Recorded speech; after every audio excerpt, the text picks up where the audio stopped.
ओम शान्ति। ब्रह्मा कुमारीज राजयोग नेपालको प्रस्तुति mind management एवं मेडिटेसन विषयक यस विशेष श्रृङ्खलामा यहाँहरूलाई हार्दिक स्वागत गर्दछु। आदरणीय महानुभाव, आजको श्रृङ्खलामा हामी विशेष खुसीको कलाको बारेमा चर्चा गर्नेछौँ।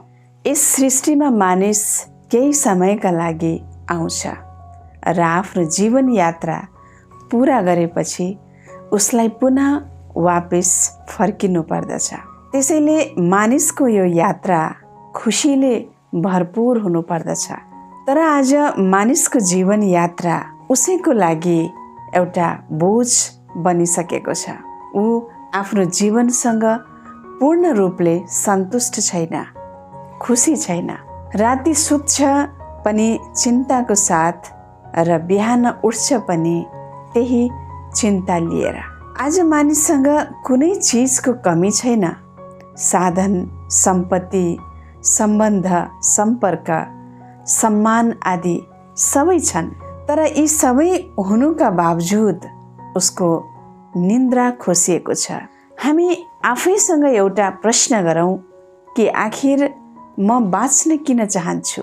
आज अनेक साधन, सुविधा, सम्पत्ति, सम्मान आदिको लागि मैले जुन मेहनत, सङ्घर्ष गर्दैछु त्यसको पछाडिको कारण के हो त? गहिरिएर सोच्दा यही उत्तर मनमा आउँछ कि यी सबै प्राप्त हुनुको पश्चात मलाई के मिल्छ त? खुसी। यही खुसीका लागि नै हामी हरदम आफ्नो समय, सम्पत्ति आदिको खर्च गरिरहेका हुन्छौँ। तर पनि अपेक्षा गरे अनुरूप खुसीको अनुभूति गर्न सकिरहेका हुँदैनौँ। तसर्थ सर्वप्रथम आज हामी यो जान्ने प्रयास गर्नेछौँ कि आखिर खुसी के हो त? आदरणीय महानुभाव, खुसीको व्याख्या दुनियाँमा अलग अलग मानिसहरूले अलग अलग प्रकारले गर्ने गर्दछन्। कतिपय मानिसहरू ह्याप्पिनेस इज अ चोइस भन्ने गर्दछन् भने कतिपयले भन्ने गर्दछन् ह्याप्पिनेस इज अ जर्नी। तर यथार्थमा जे हामी जीवनमा चाहन्छौँ त्यो प्राप्त गरे पश्चात त्यसबाट हाम्रो मनमा जुन खुसी अथवा पोजिटिभ फिलिङ उत्पन्न हुन्छ त्यसलाई नै खुसी भनिन्छ। जहाँ खुसी हुन्छ त्यहाँ सन्तुष्टता पनि हुन्छ। हामीसँग जे जति चिजहरू छन् त्यसप्रतिको सन्तुष्टि र सेटिस्फ्याक्सन र सकारात्मक भावना, पोजिटिभ इमोसनलाई नै खुसी भनिन्छ। खुसी हुनु वास्तवमा व्यक्ति, वस्तु, समाज, धन, पद वा प्रतिष्ठासँग सम्बन्धित छैन। यो त एउटा आन्तरिक सुखद अनुभूति हो। प्राय मानिसहरू जीवनमा खुसीका लागि नै बाँचिरहेका हुन्छन् र त्यसैको लागि नै प्रयत्नशील रहन्छन्। मनोवैज्ञानिकहरूको मान्यता छ कि संसारमा मानिसहरूको अनेक इच्छाहरू मध्ये सबैभन्दा गहिरो इच्छा हो बाँच्ने इच्छा। र यस कुरामा हामी स्पष्ट छौँ कि कुनै पनि मानिस दुखी भएर बाँच्न चाहँदैन। ऊ सधैँ प्रसन्न र खुसी भएर नै बाँच्न चाहन्छ। इच्छित फलको प्राप्तिले मानिसमा एक प्रकारको तृप्तिको बोध हुन्छ र यही तृप्तिको बोध अर्थात् महसुसताले व्यक्तिको अन्तचेतनामा एक प्रकारको भाव तरङ्ग उत्पन्न गर्दछ र तन एवं मन दुवै एउटा सुखद प्रकम्पनले भरपूर हुन्छ। यही सुन्दर प्रकम्पनको महसुसता नै खुसी हो। सर्व प्राप्तिको पहिचान हो खुसी। खुसी उही रहन सक्छ जसले सधैँ श्रेष्ठ सङ्कल्प र श्रेष्ठ कर्म गर्दछ। श्रेष्ठ कर्म अर्थात् जुन कर्मबाट आफू पनि सन्तुष्ट र अन्य पनि सन्तुष्ट हुन्छन्। श्रेष्ठ कर्म गरे पश्चात अन्यलाई जुन सन्तुष्टि हामीबाट मिल्दछ त्यसपछि उसले हामीप्रति सकारात्मक दृष्टिकोण बनाउँदछ, सकारात्मक प्रकम्पनहरू प्रवाह गर्दछ। त्यही हाम्रो लागि आशीर्वाद हो। त्यसैले खुसीको खजाना सबैभन्दा ठुलो खजाना हो। जहाँ खुसी छैन त्यहाँ जीवनको कुनै अस्तित्व छैन। बरु प्राण जाओस् तर हाम्रो जीवनको अमूल्य खजाना खुसी हामीबाट बाहिरिन हुँदैन। यदि हाम्रो खुसी कसैबाट प्राप्त प्रशंसाको आधारमा छ भने त्यो खुसी दीर्घकालीन हुन सक्दैन, त्यो अल्पकालीन हुन्छ। आदरणीय महानुभाव, मानिसले जीवनमा यदि आफ्ना आवश्यकताहरूको सूची बनाउनु नै छ भने पहिलो नम्बरमा खुसी हुनुपर्दछ। जुनसुकै परिस्थितिमा पनि खुसीलाई रोज्नु र त्यसलाई आत्मसात गर्दै अगाडि बढ्नु, त्यसको चिन्तन र मनन गर्दै पुनः दैनिक क्रियाको रूप दिनु, यो सबै कुरा हामीमा नै निर्भर गर्दछ। सर्वप्रथम प्रसन्नताप्रति, खुसीप्रति हाम्रो यो सकारात्मक दृष्टिकोण हुनुपर्दछ कि जीवनमा खुसी रहनका लागि कुनै कारण या कुनै आधारको आवश्यकता छैन। यदि खुसी रहने बानी छ, स्वभाव छ भने सधैँ खुसी रहन सकिन्छ। यसै सन्दर्भमा एउटा सुन्दर व्यवहारिक प्रसङ्ग याद आइरहेको छ। 3 जना सन्त रहेछन्। उनीहरू जहाँ पनि जान्थे त्यहाँ मानिसलाई सधैँ हँसाउने गर्दथे। यति हँसाउँथे कि मानिसहरू हाँस्दा हाँस्दा त्यहीँ लोटपोट हुने गर्दथे। जसरी कुनै सरुवा रोगले मानिसलाई सङ्क्रमित गर्दछ, त्यसरी नै हाँसो, खुसी र प्रसन्नताले पनि मानिसहरूलाई सङ्क्रमित गरिदिन्छ।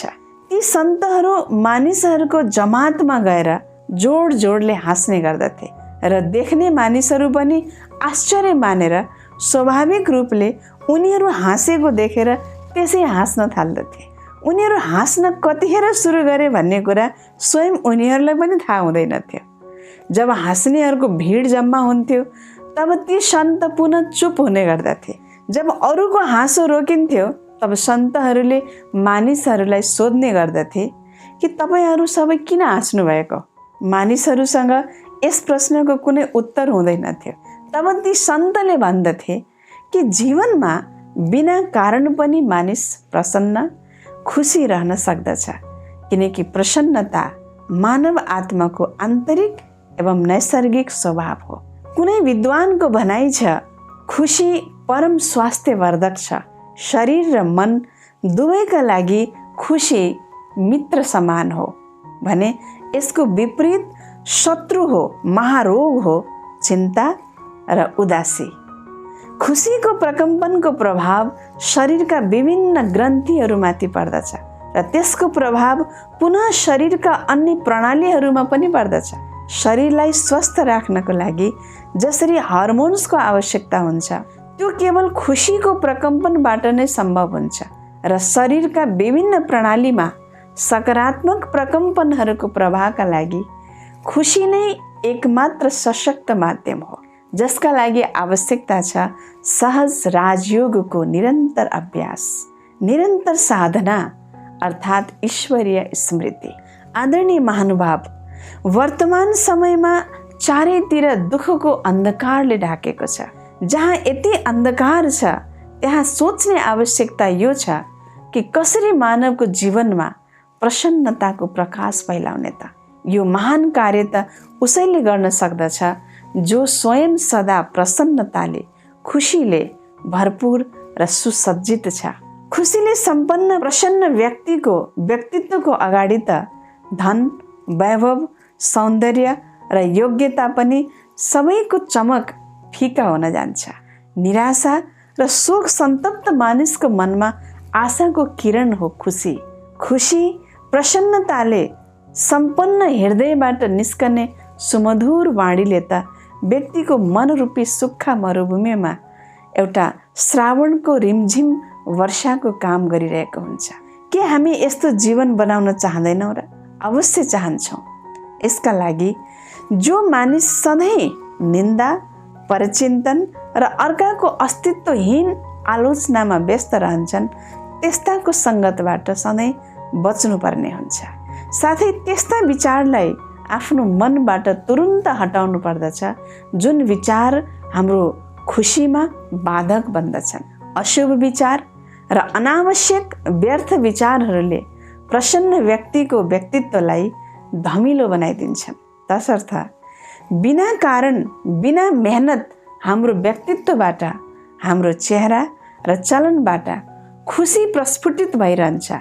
यही खुसीको कला हो। खुसीको कलाबाट सम्पन्न व्यक्तिको विशेषता यही हुन्छ कि ऊ सधैँ धैर्यवान, सहनशील, विनम्र, शान्तचित्त, मृदुभाषी र इमानदार हुन्छ। एउटा सुसंस्कृत, भव्य र दिव्य मानवको रूपमा प्रतिष्ठित र विश्वासी व्यक्तिको रूपमा उसको जनजन्म छाप परिरहेको हुन्छ। र खुसीको महत्त्व मानव जीवनमा उसको श्वासभन्दा कम छैन। यसको आदान प्रदान हुनु उति नै अपरिहार्य छ जति जीवन सञ्चालनमा श्वासको अपरिहार्यता छ। मानवीय सम्बन्धको बीच आज जति कुराहरूको लेनदेन हुन्छ ती सबै कुराहरूमा सबैभन्दा महत्त्वपूर्ण लेनदेन या सबैभन्दा महत्त्वपूर्ण आदान प्रदान हो खुसी। जीवनमा सफलताको लागि होस् या आदर्श व्यक्तित्वको निर्माणमा किन नहोस्, यो गुणसँग अरू कुनै गुणको प्रतिस्पर्धा छैन। यो त प्रेरणाको त्यो किरण हो जसले मुर्दा समान मनुष्यको जीवनमा पनि बाँच्ने आशाको किरण सञ्चार गरिदिन्छ। मनुष्य जीवनमा यसको आवश्यकता यस अर्थमा छ कि यसैबाट मानव जीवन सर्वपक्षीय रूपमा प्रभावशाली बन्दछ। हरेक सम्बन्धको सङ्ख्यामा गहिराईको अभिवृद्धि गर्दछ, चाहे त्यो सम्बन्ध पारिवारिक होस्, सामाजिक होस् या व्यावसायिक। यसलाई न खेतमा उब्जाउन सकिन्छ र न यो बजारमा बिक्छ, न यो कसैसँग उधारोमा पाइन्छ, न कसैले यसलाई जोड्न सक्दछ। एउटा अद्भुत र आश्चर्यजनक सम्पत्ति हो खुसी। संसारमा कोही यति गरिब पनि छैन जसले यसलाई प्राप्त गर्न नसकोस् र कोही व्यक्ति यति धनवान पनि छैन जो यसको बिना रहन सकोस्। सबै यसको लागि मर्न र मेटिन तयार छन्। तसर्थ प्रत्येक मानवको अन्तिम गन्तव्य हो खुसी। खुसी मनुष्यको लागि सर्वोत्तम खुराक हो। चाहे उसले 84 व्यञ्जन र 36 प्रकारको भोजन नै किन नखाओस्, तर मनमा खुसी र ओठमा प्रसन्नता र मुस्कान छैन भने त्यो भोजनको कुनै सार्थकता छैन। त्यसैले भनाइ छ, खुसी जस्तो खुराक छैन। जसले खुसीको खुराक सदा खान्छ उसलाई स्थूल खुराकको पनि ख्यालै रहँदैन। ऊ एउटा सुक्खा रोटीमा पनि सुखको अनुभूति गर्दछ। यसमा एउटा लाइन याद आइरहेको छ कि सागर सिस्नो खाएको बेस आनन्द मनले। मन खुसी छ भने संसारको हरेक सानो या ठुलो प्रत्येक चिजबाट आनन्द र सुख नै अनुभव हुन्छ। आदरणीय महानुभाव, यति अनमोल खजाना हो खुसी। तब नै परमपिता परमात्मा निराकार शिव बाबा भन्नुहुन्छ कि मिठे बच्चे, कुनै पनि परिस्थितिमा प्राण जाओस् तर खुसी रूपी खजाना नजाओस्। कुनै पनि हालतमा हामीले यसलाई बचाउनु पर्दछ, जोगाउनु पर्दछ, किनकि यसैमा जीवनको सार्थकता छ। यो खजाना बिना मनुष्य जीवन अर्थहीन हुन्छ। ओम शान्ति।